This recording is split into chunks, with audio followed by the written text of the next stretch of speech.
You know, this is one of these passages that it's a familiar passage.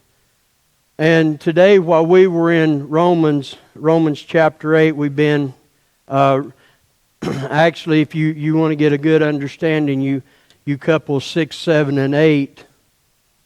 And Paul and Stephen done a great job. I can't imagine Paul trying to get across to the Jewish people, even the Gentile people, the importance of Christ and honestly, this side of the cross, there's just so much more of God, in my opinion, available to us.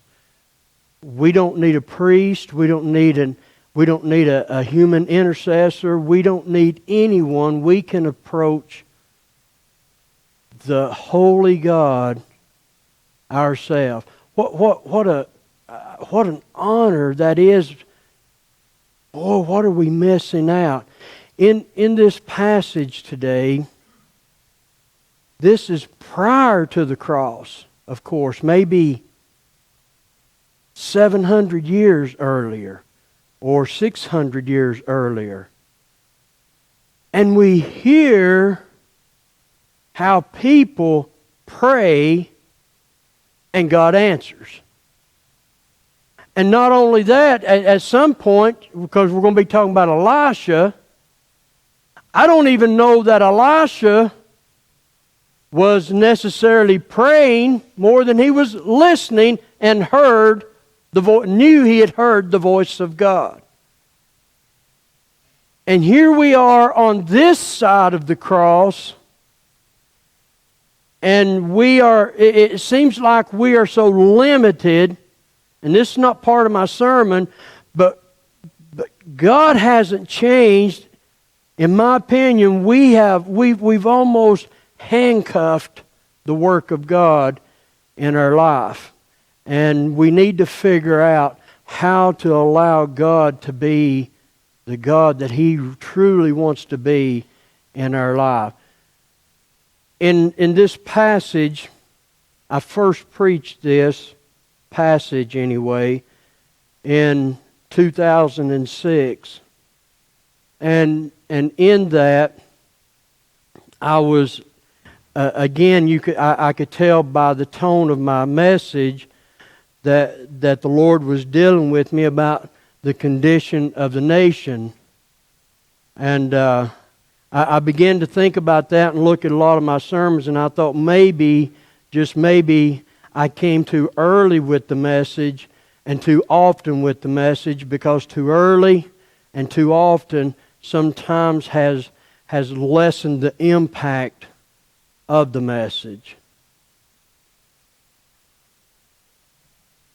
Today, I'm going to say this, and I really hope that you take it to heart.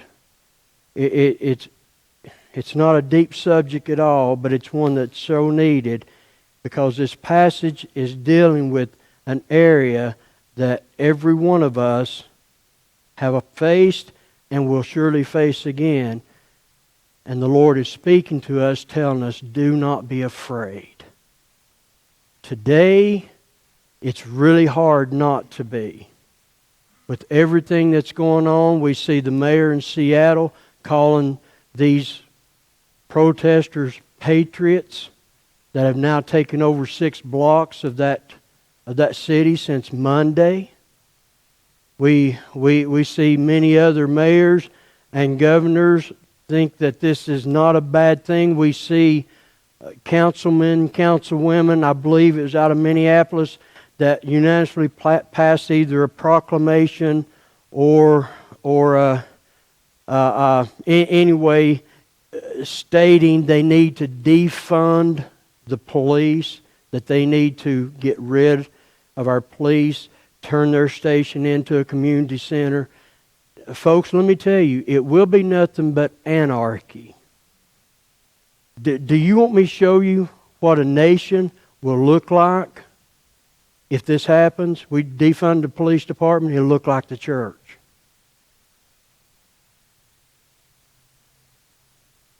hundreds and thousands of different opinions of what's truth. No law to follow. I mean, think about what's going on in the church. We've got people that saying that Christ would side with the protesters. We've got people saying that baptism is part of salvation. Some saying it's not. We've got eternal security. We've got the last time I checked, 43,000 different versions of Christianity. It's because we've walked away from truth. And if we're not careful, we are watching a nation, and I've said this for many years, we're watching a nation that's not going to, but it's actually imploding right before our very eyes. And you know, your day may go on as usual. I'm telling you, I'm just heartbroken. I am sick over what's happening to the nation that I truly love. I mean, this nation has been very good to me, just as it has been to you, and to see what's happening happen, and we've got military that's beginning to turn against our president. We've got so much going on. We've even got the Democratic nominee will probably be the nominee, is already planned out a scenario that where if Trump, he says when Trump gets beat, he's probably not going to leave on his own. So we'll have to get the military to escort him out. I mean, how foolish is this to even be talking like this? Our nation is imploding.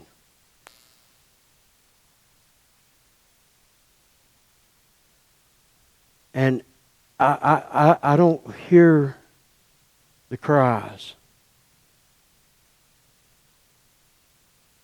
600 officers in New York City threatening to walk out. Officers resigning in other cities so they can't do their job.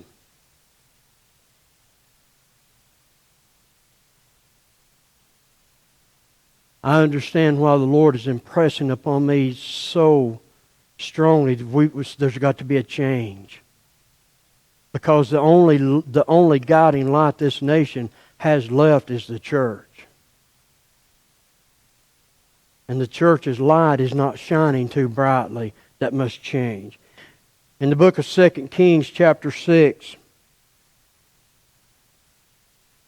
if I can give this the way the Lord played it out in my mind, because I've had a lot of time with the Lord this week. Beginning at verse number 8, chapter 6. It says, Now the king of Syria was making war against Israel, and consulted with his servants, saying, My camp will be in such and such a place. And the man of God sent to the king of Israel, saying, Beware that you do not pass this place, for the Syrians are coming down there. Then the king of Israel sent someone to the place of which the man of God had told him. Thus he warned him, and he was watchful there, and not just once or twice. Therefore the heart of the king of Syria was greatly troubled by the thing, and he called his servants and said to them, Will you not show me which of us is for the king of Israel? And one of the servants said, None, my lord, O king, but Elisha the prophet, who is in Israel, tells the king of Israel the words that you speak in your bedroom. Now, first of all, I want you to understand, even the enemies knew about Elisha and the power of God that was in his life. So he said, Go and see where he is, that I may send and get him. And it was told him, saying, Surely he is in Dothan. Therefore he sent horses and chariots and a great army there, and they came by the night and surrounded the city. And when the servant of the man of God rose early and went out, there was an army surrounding the city with horses and chariots. And the servant said to him, Alas, my master, what shall we do? So he answered, Do not fear, for those who are with us are more than those that are with them.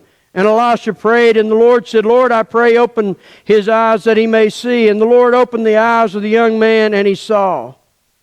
And behold, the mountain was full of horses and chariots of fire all around Elisha. So when the Syrians came down to him, Elisha prayed to the Lord and said, strike this people, I pray, with blindness. And he struck them with blindness according to the word of Elisha. Now Elisha said to them, this is not the way, nor is this the city. Follow me, and I will bring you to the man whom you seek. But he led them to Samaria.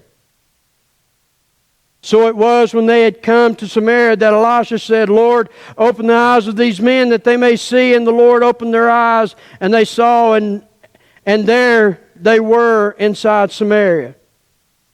Now when the king of Israel saw them, he said to Elisha, my father, shall I kill them? Shall I kill them? But he answered, you shall not kill them. Would you kill those whom you have taken captive with your sword and with your bow? Set food and water before them that they may eat and drink and then go to their master. Then he prepared a great feast for them, and after they ate and drank, he sent them away to their master. So the bands of the Syrian raiders came no more into the land of Israel. There is many sermons that I could pull out of this. Now I'm going to say this, and then I'll get with the sermon. One reason I care so deeply for this nation is because I understand the spiritual background of the nation. And what I mean by that, those founding fathers that came before us, those pastors that came before us, even the pastors that came before the Revolutionary War. For example, I'm wondering if when they would capture some of the British soldiers, if this story came to mind. Because we know that, and I'm not going to say every general or every military leader would have done this, but at times when some of these British soldiers were captured, they would do this. Make them promise not to fight again, take their gun, put them on a ship and send them home. While at the same time, there was, on the other side of this, there was men, the preachers at the time would wear black robes. And the enemy, the British, thought that these men wearing the black robes was the very reason that the British were losing the war against a no-named army, against the greatest army in the world. So what did they do? They're the ones that gave them the name, the Black Robe. And what they would do when they would catch these men of God, they would put them in prison, they would torture them, and sometimes they would kill them, and then they would kill their family also, because they felt that they were the reason they were losing the war. So I want to warn you with this also, that if you get engaged and you begin to come against the devil, he's coming after you. You might as well get ready. So many times we say, I'll play it safe. I just won't go after the devil. I'll just be silent. I'll be quiet. I won't do anything. Well, then God may have something to say about that, because God is raising up men and women today to be warriors. I believe He's even waking the remnant up, and He's using His Word of God to get us encouraged, to be able to get up, to come out of the life we've been living, and to start living the life that He truly wants us to live and needs us to live today. But today I titled this because this thing called fear, do not fear. This is the message of it today. Because fear is a very powerful emotion. It will grab you, it will grip you, it will immobilize you, it will keep you from accomplishing anything. Now, I'm not going to go into all this. Actually, if you will go back and find one of Mark's YouTube videos that I think he just put out last week, he even preached on this spirit of fear, and he done an excellent job. So I'm not going to cover that part, other than to encourage you with the words, do not fear, because it will steal your joy. It will take your courage. It will leave you in want. And matter of fact, in the Bible, and I believe it's the King James Bible anyway, this phrase is found 88 times. So that tells me it's very important for you and I to get this, because it will completely stop your ministry. It will stop it. It will shut it down. You will be of no good because you can't move outside of the fear. In this story, you have two kingdoms. You have the nation of Israel. In the nation of Israel, at this point in time, they were divided into two kingdoms. The 10 tribes, which we call the northern tribe, that was called Israel. And the two southern tribes, you call that Judah. So you have Israel in the north, and you have Judah in the south. In this story, you've got some characters. And the reason I want you to know who the characters are is because sometimes we may fight the battle and we may have to, we may be encouraged by the Word of God to do something that's out of the ordinary. Just like I shared with the way the Americans would handle the British soldiers. Instead of torturing them, they would just make them promise and send them away, send them back home. That's unheard of. Who would do something like that? How many of them actually picked guns back up and came back and fought against them again? So it doesn't seem logic to do that. But we're going to find this even happen here. We have one character. The main character here is Elisha. Not Elijah. Elijah was the one that had the confrontation with all the false prophets on Mount Carmel. Elisha was a student of Elijah. So here we go. I can go right back to last week. At some point in time, Elisha, who was the student, became the teacher. Remember, the Bible tells us at some point in time, those that are being taught need to start teaching. So I'm telling you, I'm not saying you need to come here or you need to take a Sunday school class, but you need to start teaching. If you have been serving God any time at all, you should be teaching someone. Whether that's someone in your family or someone you're meeting on the street, you should be teaching them. Not only the ones that are lost, but those that are walking with God that do not understand what's going on. So you have Elisha. He is this great, powerful prophet of God. He's the one that when he seen Elijah leave, he said, Lord, I want double the portion from him. I want to be able to do more. And I promise you, Elisha knew that meant double the attacks from Satan also. See, we don't like to think about that, but I've got a feeling Elisha knew what he was talking about. Then you have a man by the name of Joram. Joram, what I like about him, he is the king. I'm not going to say like about him, but what I think is unique. He's the king of the north.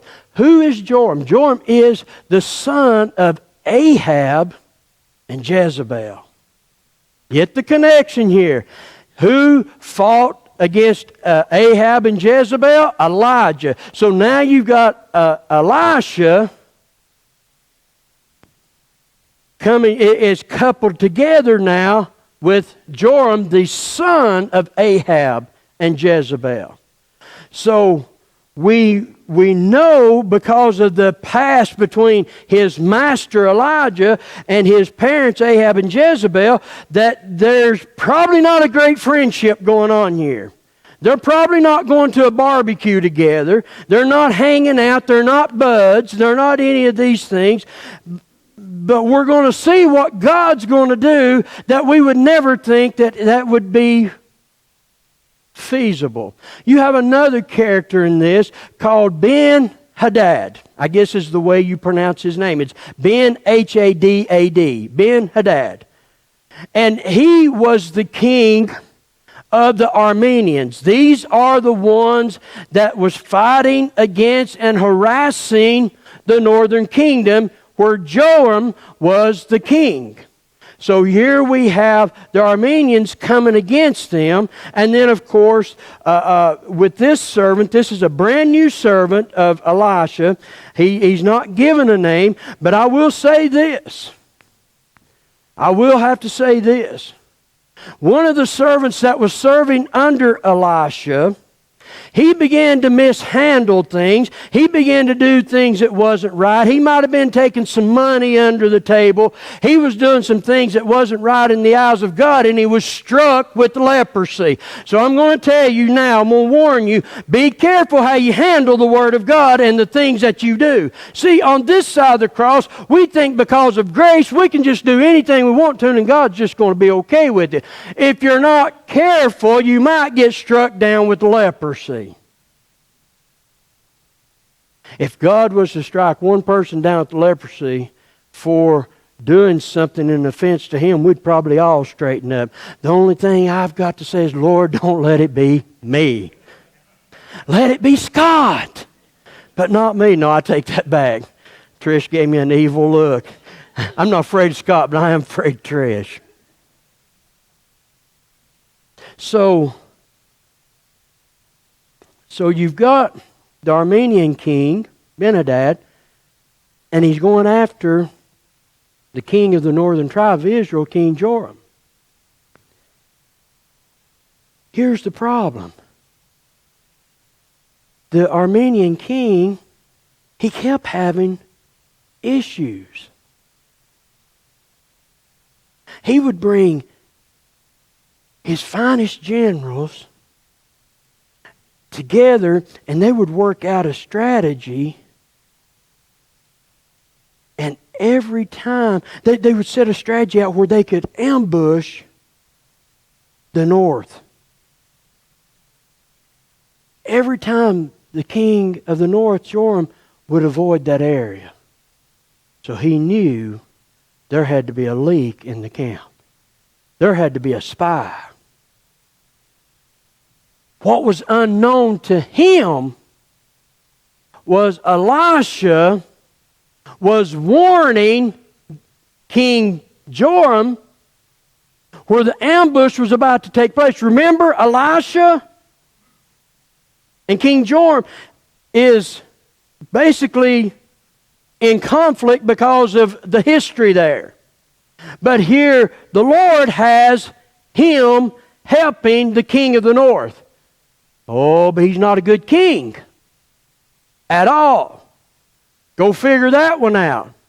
The only thing I'm here to tell you, just because it looks right and it sounds right and we think that we ought to do it, maybe we should do it, but first and foremost, we've got to hear from God, because today I am telling you, we have got so accustomed to the way we do church that true worship, true fellowship, true Christianity is going to appear radical to you and I. I will promise you that. Joram, who was not a good king, Elisha, they were not friends. So the king of the Arameans, he did what? He called his men together and he said, I want to know right now, and I'm paraphrasing the passage, which of you is on the side of the king of Israel? I want to know who is guilty of treason. And I love the response of his military people. They said, none of us, my Lord. It is the prophet Elisha. Elisha is hearing every word that you're saying in your bedroom chambers. And he is running and telling the king of the north. When is the last time you had a word from God that you could go and tell someone about and they could confirm it because God had been dealing with them also? And matter of fact, if someone came to you and told you, would you even believe them? Today, I don't know. Because we have gotten some really weird words out there. But here we see what the military says, and here is the the response from the king. Enraged he was. But he said, go find where he is so that I can capture him. Whether that meant, I want you to kill him if you see him, or bring him to me and I kill him, or imprison him, or whatever. Go get him. And even the enemy believed that God was at work in this. That God was telling them all of these through Elisha, and the only thing he needed to do was to get Elisha and to get him quiet. So here's what's happening. You've got the Armenians. We're going to see you're going to hear about them again in 100 years. Because they're going to attack again. But here you have the Armenians going against the 10 northern tribes of Israel, and they hear about this man of God, and all strategy stops. You better pay attention. I'm telling you, this business of playing footsies with the devil is going to get us in trouble. Because let me tell you what happened. Whenever he heard this, he said, forget about the 10 kings of the 10 tribes of the north. Forget about Joram. Forget about Israel right now. We need to go and get Elisha. So in the darkness of the night, he sent maybe 1,000 men to go get Elisha. And I kind of think me and old Elisha might have something in common. I believe we were both late sleepers. Because Elisha was in bed. His servant got up that morning, and he went out to do whatever he was going to have to do. And he looked up on the mountain, and he said, oh, my goodness. And fear struck him, and he run and he woke up Elisha. And he said, oh, my Lord, what shall we do? Now I'm going to tell you, I'm going to reiterate something I said a few weeks ago. And this instance is also, it's not what shall we do, but it's what are you going to do? See, if we use this we and make it plural, we wait for someone else to do it. Someone else is not getting it done. What are you going to do? And if I could have a little leadway, I would think that Elisha would have said, it's not what we're going to do, it's what I'm going to do. And Elisha, he tried to calm this servant down. Now this servant, he doesn't have a name, so we'll just call him the unnamed servant. He tried to calm him down. Apparently he wasn't calming down. And I will tell you something. That's what you and I need to be doing. We need to be out. We need to offer some hope to people. Yeah, whether you believe it or not, the financial market is over. It's done. $26 trillion. We are done. If you read some of the news that you don't hear on CNN, CBS, Fox and all these, you will find out that China is working really hard and already introducing a currency that's probably that they hope will take the place of being the sole world currency. If that were to happen, our economy would be third world overnight. Because the only thing that's keeping us afloat is because we can still print money. The Federal Reserve came out and said this is going to be a long, hard road back. Do you know why that the market dropped its 2,000 points the other day? It wasn't because of fear of a second wave. It's because the Fed started calling in some of these treasury notes to some of these small banks. And the banks don't have it. They can't pay what they owe. We are very fragile right now. Very fragile.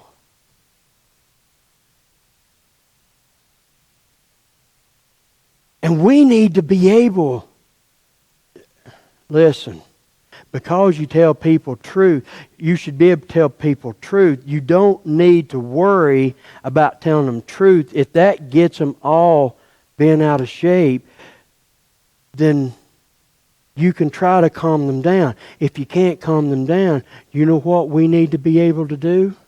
Just like Elisha did here. He said, Lord, I can't do nothing with this boy.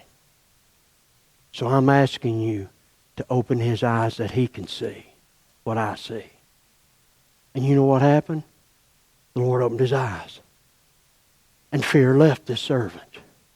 Because what he's seen was, I don't know, I'm thinking hundreds of thousands of angels and chariots. And then he knew, I don't have anything to be worried about. See, he thought it was me against them, me and Elisha against these 1,000 or so men. But when the Lord opened his eyes, he knew for a fact that God was with them. So how can we overcome this fear? And I'm going to quickly go through this. Well, first of all, we need to pray. James understood this. When James said, and I think it's in maybe even the first chapter of James, he said, consider it pure joy, my brothers, when you face trials of all sorts or many kinds. Because you know that testing of your faith develops perseverance. And perseverance, when it's made, when it has done its work, it's finished its work, it will make you mature. See, we need to pray in times of instability, in times of difficulty. God wants you and I to know that He is there with us, and we do not need to be afraid. You might say, well, Pastor, especially us guys, I'm not going to be afraid. Folks, if we were in Seattle right now, we'd be terrified.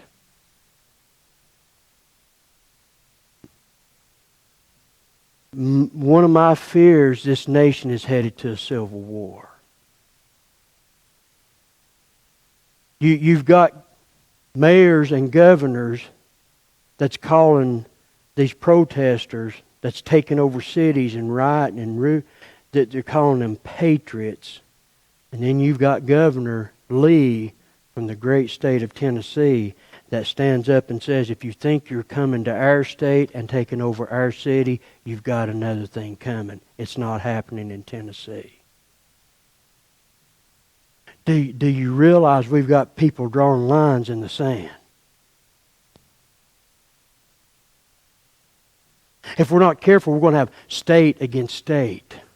Governor against governor, mayor against mayor. You already got mayor against chief of police. What happened to the chief of police in Atlanta? Or I think maybe Minneapolis. One of them resigned. The chief of police in Minneapolis, I know for a fact, said, I did not like the idea of giving up our precinct. Maybe the chief in Atlanta has resigned. Many others are looking at resigning. We've got a major conflict going on in the middle of our country. In these times of instability and difficulty, we need to understand God is with us. How do we remain stable? Again, James tells us, he says, brothers, if you want to see trials as a cause for rejoicing, if you need wisdom to stable, and he uses a ship because he says we're tossed to and fro like by every wind of doctrine. So he said, if you need stability, if you need wisdom to stable your ship during all of this instability, ask God. That's what he says. Ask God.